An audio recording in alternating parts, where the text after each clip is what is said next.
કહેવાય છે બીજ વૃત્તિથી બીજ વાવ્યા છે તમારામાં વિશ્વાસ જાણે આદિ અનાદિની જે રીત છે આ મહાધર્મ, આ સત્ધર્મની, આ ગુરુ ધર્મની જે રીત છે એ રીતે જ અમે અમારા ગુરુએ અમારામાં બીજ વાવ્યા છે. તમારી ઓળખાણને તમારું ભજન કરવાની અમને રીત બતાવી છે. એ જ રીતે અમે ભજન કરીએ છીએ. બીજ વર્ગીથી બીજ વાવ્યા છે વિશ્વાસ જાણે. પછી પાણી કહેવાનું પાયું કે કરણીના અમે ક્યારા કર્યા અને શીશા પ્રેમ રસ પાણી. અત્યારે જે આપણે આ કરી રહ્યા છીએ ભાઈ ભજનનો પ્રોગ્રામ કર્યો, આવો બધા વેદગંગાએ આપણને જે સાથ આપ્યો એ આપણી કરણી છે. અને એ કરણીએ સદગુરુ ભગવાનનો આપણે રાજીપો મેળવવા માટેની આ છે.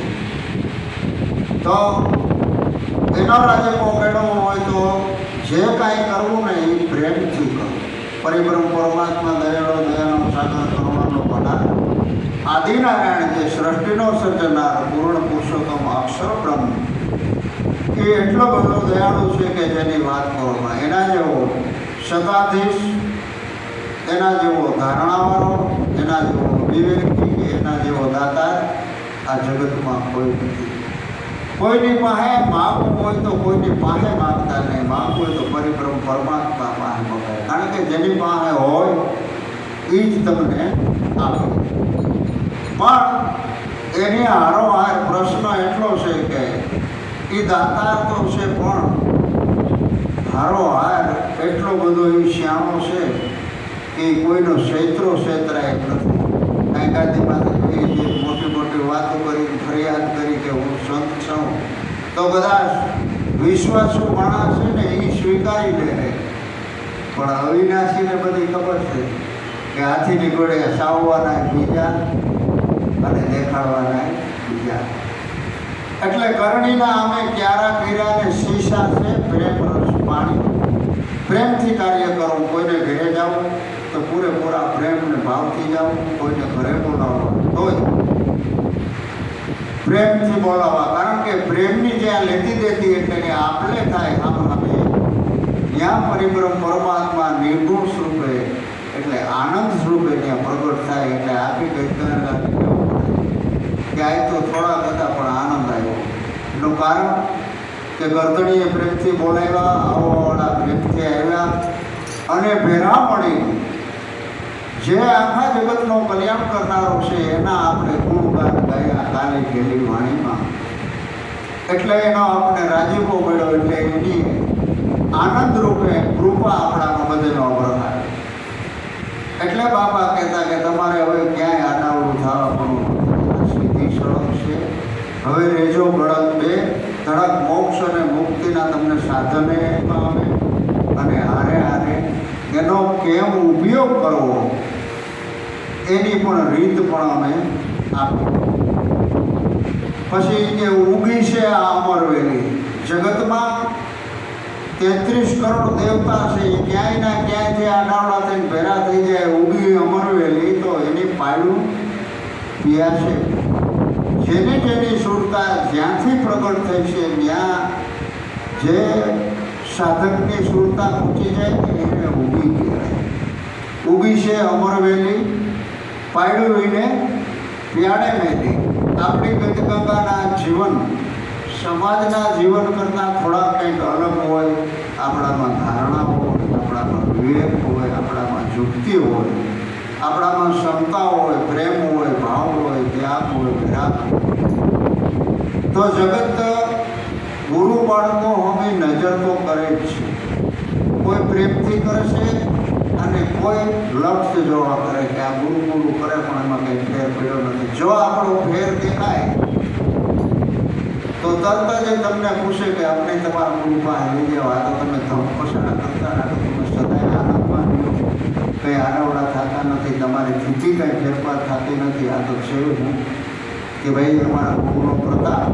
સદગુરુ ભગવાને અમને એફિડેવિટ કરવાના સાધન આપ્યા. જીવ દશા હતી એને કાઢી અને આત્મદશા લેવી. મેં આ ભણેલા ગણેલા એને એફિડેવિટ કહી. પપ્પાને ખાતે હોય તારે ખાતે આવી એવું હોય. એટલે આપણે બધાએ પુણ્ય થાય ન થાય, વચન થોડું ઘણું ઓછું થાય, પણ જીવન એટલું બધું સાબિત રાખજો કે થોડો સમાજના માણસોનું જીવન અને આપણું જીવન થોડું અલગ પડી જાય. એટલે ઊભી છે અમરવેલી, પાડ્યું એની પ્યાસે બેઠી, પછી ફાલી અને ફૂલી આ તો નીગ્યા ધર્મની વેલી. હવે સદ્ધર્મ નિવેદ આમને આમ આપણા મહાપુરુષો પ્રતિમા પાડતા એવા કે પ્રાણની એને એની શક્તિને જોયું નહીં, એના જીવનમાં ક્યાંય ડાઘ ન પડવા દીધો, એટલે બીજા માણસ દોડીને આવ્યા કે આ તો કલ્યાણનો માર્ગ છે, આમાં તો શાંતિ આવે, આમાં ધારણા આવે, આમાં વિવેક આવે, આમાં યુક્તિ આવે, આમાં પ્રેમ હોય, આમાં ત્યાગ હોય, વિરાગ હોય. આ બધા ગુરુ બાળકોના લક્ષણ છે અને એ લક્ષણો ગુરુ બાળકનું ખરેખર સૌભાગ્ય. આપણે બાપાને જોયા, પછી બાપાનો આખો પરિવાર જોયો, હાલની તકે આપણે જગુભાઈને જોયું કે એવી સ્થિતિ એક જ ધારો જ્યારે બોલાવે બાપા કેમ કે બાપા પગ દુખતા હોય, તબિયત સારી ન હોય, પણ એની સ્થિતિ વખત બરાબર છે ત્યારે એ શ્રુપમાં હોય એટલે એને દેહની પીડાની થતી નથી.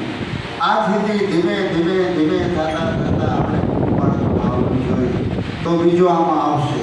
કોઈ પણ વસ્તુ આપણે દુકાનેથી લઈ આવીને આમાં માણસને સખાડો ને એટલે એને ખ્યાલ ખાધા જેવું છે.